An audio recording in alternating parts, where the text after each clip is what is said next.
A Igreja regressa à cidade. É este o nome da nova obra, publicada pela Paulinas e coordenada pelo Padre Tiago Freitas, professor na Universidade Católica Portuguesa, sacerdote na Arquidiocese de Braga e colaborador pastoral na Basílica dos Congregados.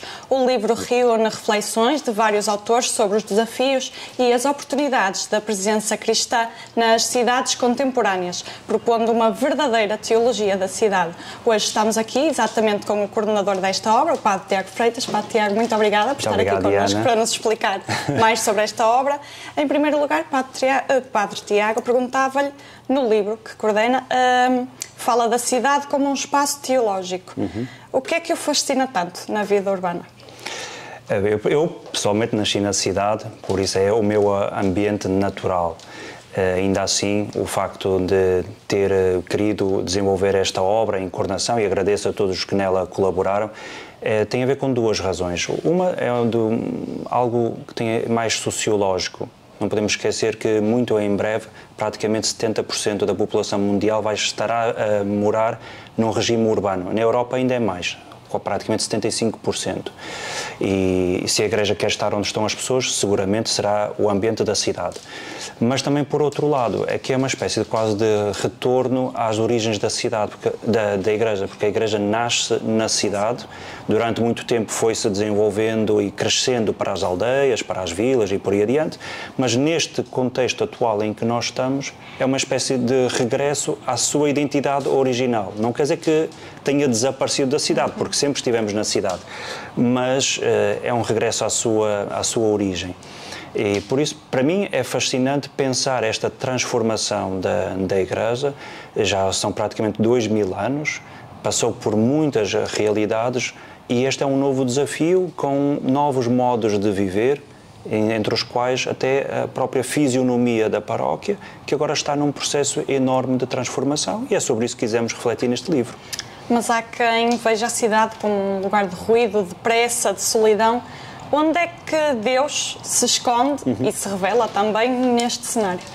Sim, é uma crítica, em parte, que a Igreja vai fazendo. E eu creio que com este livro a ideia era precisamente não entrar num regime de combate ou de ataque à cidade e ao seu modo de viver, que é feito, sim, de festa, de ruído, tantas vezes de contradições e de tensões.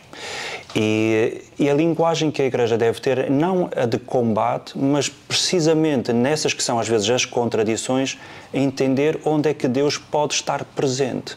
Uma das palavras e das ideias que não foi combinado, vários autores foram caminhando para aí, esta ideia dos interstícios, isto é, do espaço que está entre duas realidades. E seja na pobreza, seja também na festa, que é uma coisa boa, seja na pressa do trabalho e tantas outras coisas, é nesses pequenos espaços marginais, onde não é habitual a Igreja estar presente, é precisamente aí onde a Igreja deve estar. Há já algumas iniciativas que são interessantes, por exemplo, a nível da oração. Algumas propostas dos jesuítas, o Passo a Rezar. É um tipo de oração tipicamente urbano. Enquanto as pessoas estão no autocarro, estão no metro, têm o seu telemóvel, os escutadores, durante 10 minutos fazem uma oração. Isso não é típico de outras épocas históricas, mas seguramente do contexto urbano. Costuma dizer que precisamos de uma mística de olhos abertos. Pode traduzir isso em palavras simples para quem vive no meio da correria do dia-a-dia também perceber? Sim, essa ideia da mística de olhos abertos é mais uma vez um combate a esta ideia, primeiro, de afastar-nos daquilo que nos desagrada. Porque a tendência natural que todos nós temos é tudo aquilo que nos desagrada afastar o nosso olhar. Em termos bíblicos temos esta ideia, ou esta parábola até do bom samaritano, aquele que está ali no chão, que está quase para morrer, muita gente passou à frente, não quis ver o que estava a acontecer. Mas a mística dos olhos abertos, ainda mais profundamente, e é também um pouco esse livro, é não estarmos à procura dos grandes eventos, das grandes coisas, porque isso toda a gente vê, não é? Porque pelo estrondo, pelo grau, é megalómano, mas nos gestos mais simples, mais corriqueiros, mais banais, mais escondidos, aí é que é preciso ter um olhar afinado, místico. E muitas vezes são esses pequenos gestos de cuidado, de proximidade ao outro, seja em termos sociais, mas também, por exemplo, a nível da família, o tempo que nós damos, porque um dos dramas da sociedade, da cidade, é a solidão, a falta de tempo. Portanto, aquela pessoa que, em nome da Igreja, dá um pouco do seu tempo para visitar alguém, ou para pegar num telefone, ligar, como é que tu estás? Parecem coisas banais, mas é uma expressão da Igreja de quem está atento. Exatamente. Como dizia, na cidade vivemos cercados de estímulos, de distrações. Ainda há espaço para a contemplação nas cidades modernas? Sim, uma das coisas que também é dito, as igrejas, é evidente, têm que ter portas abertas. E esse é um dos traços das paróquias na cidade ou das igrejas na cidade. Devem ter portas abertas. Mas também, do lado da igreja, ter a predisposição para outras formas de oferta, vamos dizer assim, para estes novos cidadãos urbanos. Tendencialmente, o que nós propomos é, por exemplo, a Eucaristia. Muitas pessoas já não seguem esse preceito ou esse hábito, não têm uma prática dominical. Não significa necessariamente ou obrigatoriamente que não tenham fé.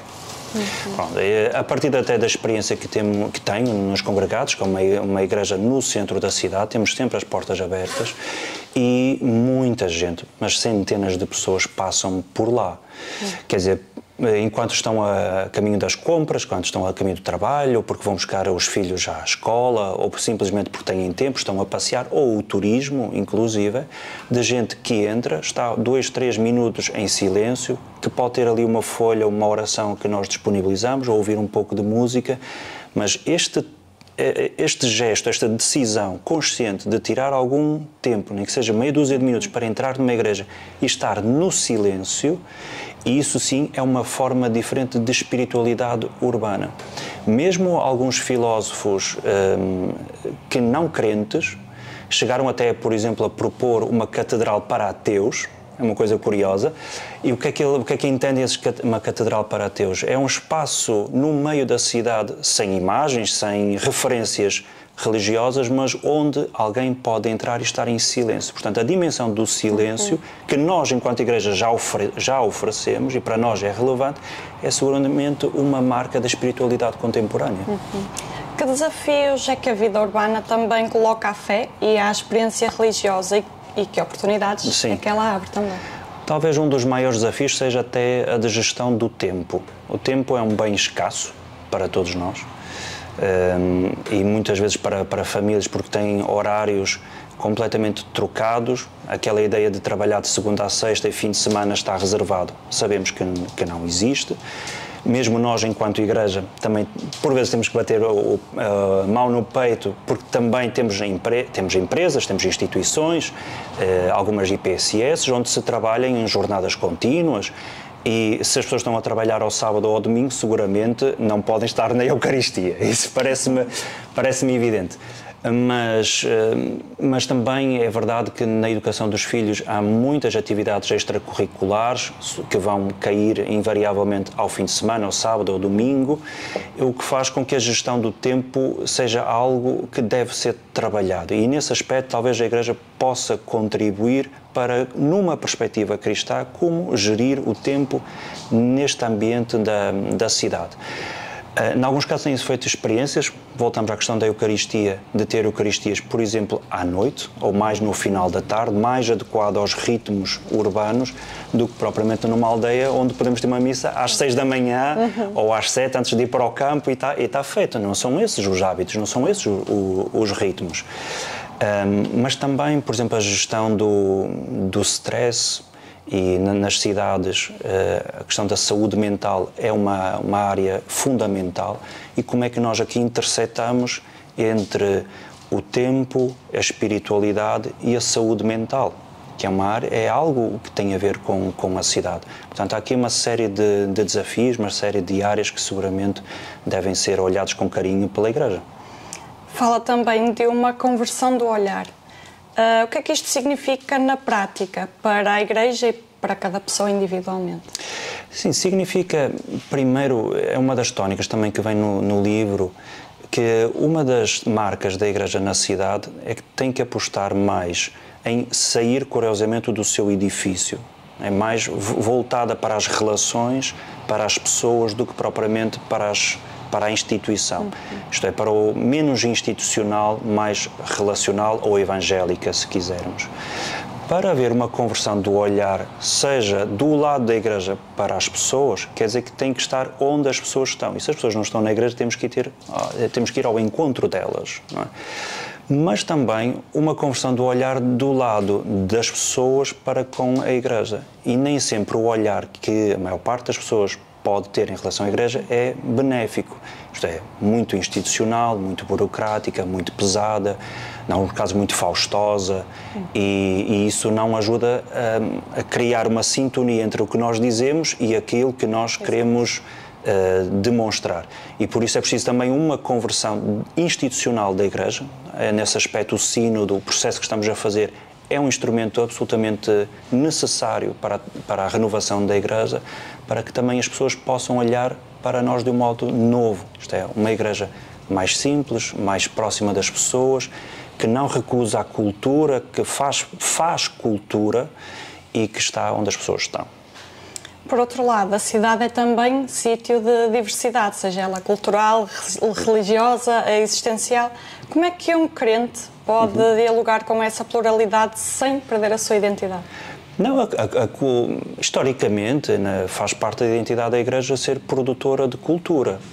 Basta ver em termos de arquitetura, a nível também da pintura, mas olha, dos jornais, da comunicação social e tantos colégios, o ensino, universidades. Portanto, a cultura e a Igreja são duas realidades que desde sempre se cruzaram. E, inclusive, a fé católica inspirou muitos artistas, sejam eles católicos ou não católicos. O que talvez aqui seja diferente na cidade é que, ao contrário da aldeia, que privilegia a oferta dos sacramentos e da catequese, a dimensão cultural é relevante para a Igreja na cidade. Faz parte do seu DNA, ou pelo menos é um instrumento essencial para transmitir a fé. E nesse aspecto, então, desde, lá está, a promoção de concertos, desde exposições, desde a apresentação de livros, dentro da Igreja ou, lá está, nas esferas onde as pessoas estão. Esse mostrar que a Igreja também ainda continua a ser produtora de cultura, eu creio que é uma das marcas essenciais para nós. Se tivesse de deixar uma frase ou um desejo para quem tenta ser discípulo de Cristo no coração urbano, qual seria? Essa não é fácil. Mas eu acho que, em primeiro lugar, não há pressa. Isto é, cada um de nós tem que ter o seu tempo, tem que ser autêntico. Porque se, por um lado, já não sentimos a pressão social de sermos cristãos, porque os nossos avós ou os nossos pais, o que é que vão dizer se eu não sou cristão? Essa pressão, creio que, em parte, já não existe. Quer dizer que há uma predisposição ou um terreno próprio para que cada um, em verdade, possa fazer o seu caminho. Quer dizer que também que já não temos, isso é outra marca da cidade, que não temos que estar presentes apenas e só na nossa comunidade onde moramos, onde estamos a habitar. É possível escolher ou eleger uma outra comunidade e, nesse aspecto, elegendo alguma paróquia que faça sentido para o ponto da caminhada onde eu estou. E eu creio que é esse o desafio, talvez, para quem está à procura de fé. Que seja autêntico, genuíno na sua procura, que se faça rodear de bons mestres espirituais, que mais do que ensinar fórmulas, querem fazer caminho com essa pessoa para poder crescer. Padre Tiago, muito obrigada. Nada, obrigado, Eliana. Ficamos então com esta mensagem, ser autêntico sem pressa. Obrigada também a si que está desse lado. Até à próxima.